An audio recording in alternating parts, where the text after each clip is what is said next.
Wish you very happy Raksha Bandhan, all of you. रक्षा बंधन रे माई बहना वीर सारे राखड़ी लावे जी। रक्षा बंधन रे माई बहना वीर सारे राखड़ी बांधे जी। विक्रम सिंह मोहन सिंह भाई सा घरे आवो जी। नजर कंवर मनीषा कंवर प्रकाश कंवर थोड़ा बहनों सा। मीना कंवर निर्मा कंवर राखी प्यारी बांधे जी। रक्षा बंधन रे डिम्पल कंवर जोशना कंवर नीतू कंवर आरती उतारे जी।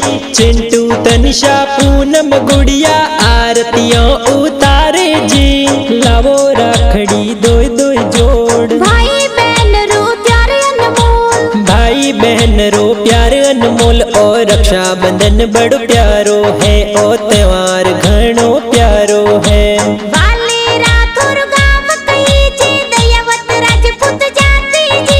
भाई बहन रो प्रेम या तो प्यारो घणो लागे जी। विक्रम सिंह जी गाना लिखावे प्यारा घना लागे जी। गीग सिंह जी दयावत गाना प्यारा लिखे जी।